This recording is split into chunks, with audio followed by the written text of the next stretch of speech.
Parliament house में मैंने नरेंद्र मोदी जी और अदानी जी के रिश्ते के बारे में सच्चाई बोली। हिंदुस्तान के धन को किस प्रकार लूटा जा रहा है, ये सच्चाई पार्लियामेंट के रिकॉर्ड से मिटा दी गई। बिना एक्सपीरियंस के कोई भी बिजनेस शुरू करना और उस बिजनेस में देश के सबसे बड़े कॉन्ट्रैक्ट उठा लेना, प्रधानमंत्री जी ये जादू सिर्फ अदानी जी के लिए था। नवंबर 2018 को प्रधानमंत्री नरेंद्र मोदी की अध्यक्षता में केंद्रीय मंत्रिमंडल की एक बैठक ने पब्लिक प्राइवेट पार्टनरशिप के तहत 6 हवाई अड्डों को प्राइवेटाइज करने के प्रस्ताव को इन प्रिंसिपल अप्रूवल दे दिया। फरवरी 2019 में सरकार के नजदीकी अडानी समूह को पीपीपी मॉडल के तहत लखनऊ, तिरुवनंतपुरम, जयपुर, अहमदाबाद, मैंगलोर और गुवाहाटी में 6 हवाई अड्डों के विकास, संचालन और रखरखाव का कॉन्ट्रैक्ट मिल गया। ये खबर ध्यान देने वाली इसलिए है क्योंकि अडानी समूह के पास हवाई अड्डों के संचालन या प्रबंधन का कोई पिछला अनुभव था ही नहीं। ये कहानी मित्र काल के कब्जे राज की है। एयरपोर्ट पर कब्जा, पोर्ट पर कब्जा, रोड पर कब्जा, डिफेंस फोर्सेस पर कब्जा, मीडिया पर कब्जा, कोयले पे कब्जा, बिजली पर कब्जा और पूरी तरह भारत सरकार पर कब्जा। पार्लियामेंट हाउस में मैंने सच्चाई बोली। नरेंद्र मोदी जी और अदानी जी के रिश्ते के बारे में सच्चाई बोली।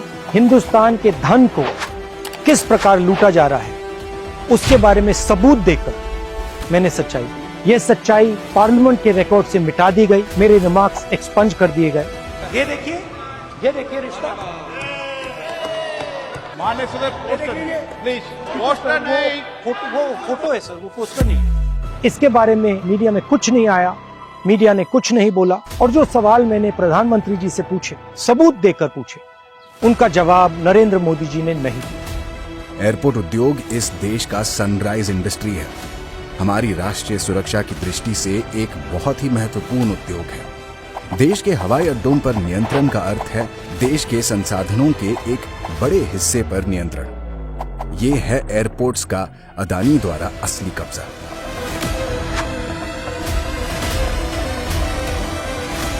यूपीए सरकार के लिए हवाई अड्डों के निजीकरण का विचार उनके बुनियादी ढांचे और सेवाओं में सुधार के लिए निजी निवेश लाना था, जिससे यात्रियों को बेहतर यात्रा का अनुभव मिले। मैं बिजनेस के खिलाफ नहीं हूँ, मैं प्रो बिजनेस हूँ, मगर मैं मोनोपोली के खिलाफ हूँ और मैं जादू के खिलाफ हूँ। कौन सा जादू?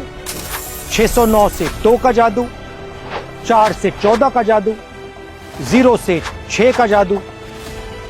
वो कहते हैं ना, हर किसी को मुकम्मल जहां नहीं मिलता, ये प्रधानमंत्री के फेवरेट मित्र पर लागू नहीं होता। उन्हें जमीन, समुद्र, आसमां सब कुछ है मिलता। एक व्यक्ति जिसने एयरपोर्ट कभी नहीं चलाया, जो एयरपोर्ट बिजनेस को समझता ही नहीं है, उसको हिंदुस्तान के सबसे प्रॉफिटेबल एयरपोर्ट पकड़ा दिए गए।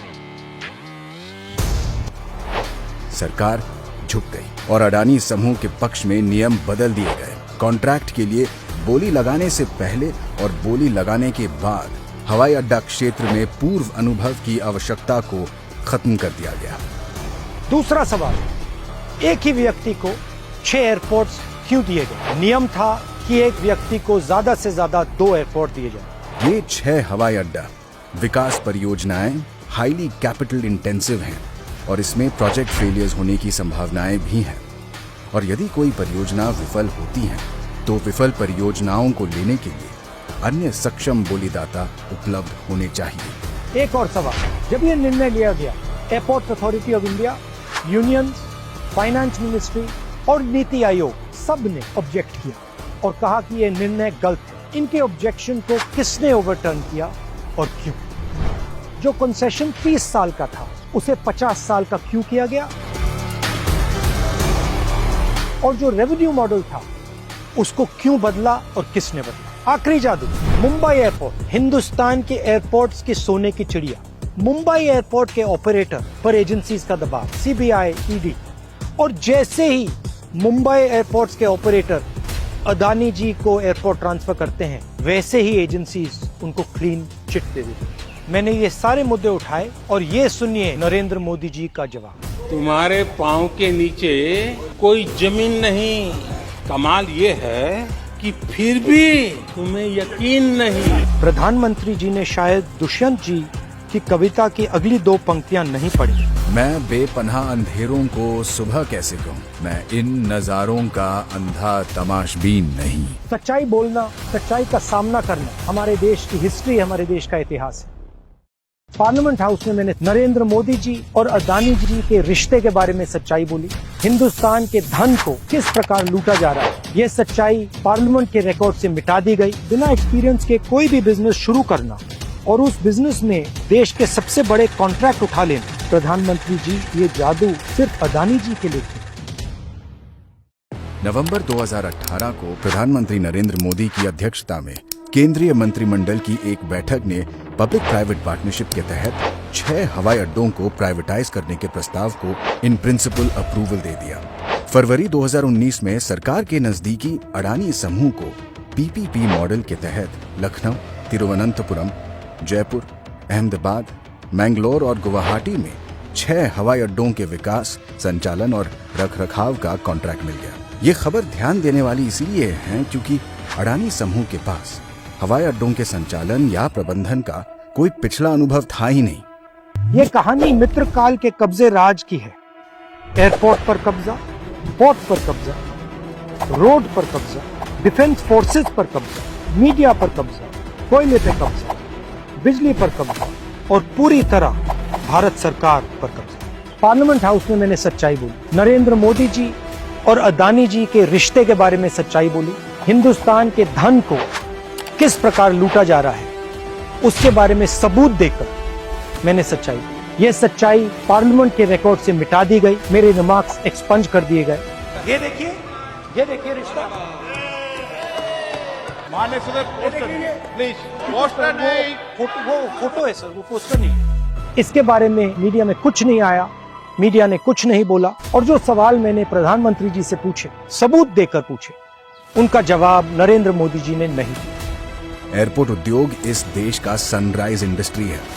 हमारी राष्ट्रीय सुरक्षा की दृष्टि से एक बहुत ही महत्वपूर्ण उद्योग है। देश के हवाई अड्डों पर नियंत्रण का अर्थ है देश के संसाधनों के एक बड़े हिस्से पर नियंत्रण। ये है एयरपोर्ट्स का अदानी द्वारा असली कब्जा।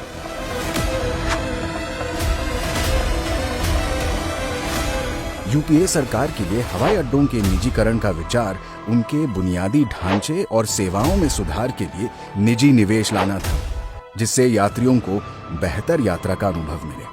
मैं बिजनेस के खिलाफ नहीं हूँ, मैं प्रो बिजनेस हूँ, मगर मैं मोनोपोली के खिलाफ हूँ और मैं जादू के खिलाफ हूँ। कौन सा जादू? 609 से 2 का जादू, 4 से 14 का जादू, 0 से 6 का जादू। वो कहते हैं ना, हर किसी को मुकम्मल जहां नहीं मिलता, ये प्रधानमंत्री के फेवरेट मित्र पर लागू नहीं होता। उन्हें जमीन, समुद्र, आसमां सब कुछ है मिलता। एक व्यक्ति जिसने एयरपोर्ट कभी नहीं चलाया, जो एयरपोर्ट बिजनेस को समझता ही नहीं है, उसको हिंदुस्तान के सबसे प्रॉफिटेबल एयरपोर्ट पकड़ा दिए गए। सरकार झुक गई और अडानी समूह के पक्ष में नियम बदल दिए गए। कॉन्ट्रैक्ट के लिए बोली लगाने से पहले और बोली लगाने के बाद हवाई अड्डा क्षेत्र में पूर्व अनुभव की आवश्यकता को खत्म कर दिया गया। दूसरा सवाल, एक ही व्यक्ति को 6 एयरपोर्ट्स क्यों दिए गए? नियम था कि एक व्यक्ति को ज्यादा से ज्यादा 2 एयरपोर्ट दिए जाए। ये 6 हवाई अड्डा विकास परियोजनाएं हाईली कैपिटल इंटेंसिव हैं और इसमें प्रोजेक्ट फेलियर्स होने की संभावनाएं भी हैं। और यदि कोई परियोजना विफल होती है तो विफल परियोजनाओं को लेने के लिए अन्य सक्षम बोलीदाता उपलब्ध होने चाहिए। एक और सवाल, जब ये निर्णय लिया गया, airport authority of India, union, finance ministry और नीति आयोग सब ने ऑब्जेक्ट किया और कहा कि ये निर्णय गलत है। इनके ऑब्जेक्शन को किसने ओवरटर्न किया और क्यों? जो कंसेशन 30 साल का था उसे 50 साल का क्यों किया गया? और जो रेवेन्यू मॉडल था उसको क्यों बदला और किसने बदला? आखिरी जादू, मुंबई एयरपोर्ट, हिंदुस्तान के एयरपोर्ट्स की सोने की चिड़िया। मुंबई एयरपोर्ट के ऑपरेटर पर एजेंसीज का दबाव, सीबीआई, ईडी, और जैसे ही मुंबई एयरपोर्ट्स के ऑपरेटर अदानी जी को एयरपोर्ट ट्रांसफर करते हैं, वैसे ही एजेंसीज उनको क्लीन चिट दे देती है। मैंने ये सारे मुद्दे उठाए और ये सुनिए नरेंद्र मोदी जी का जवाब। तुम्हारे पांव के नीचे कोई जमीन नहीं। कमाल ये है कि फिर भी तुम्हें यकीन नहीं। प्रधानमंत्री जी ने शायद दुष्यंत जी की कविता की अगली 2 पंक्तियां नहीं पढ़ी। मैं बेपनाह अंधेरों को सुबह कैसे कहूँ, मैं इन नजारों का अंधा तमाशबीन नहीं। सच्चाई बोलना, सच्चाई का सामना करना हमारे देश की हिस्ट्री, हमारे देश का इतिहास है।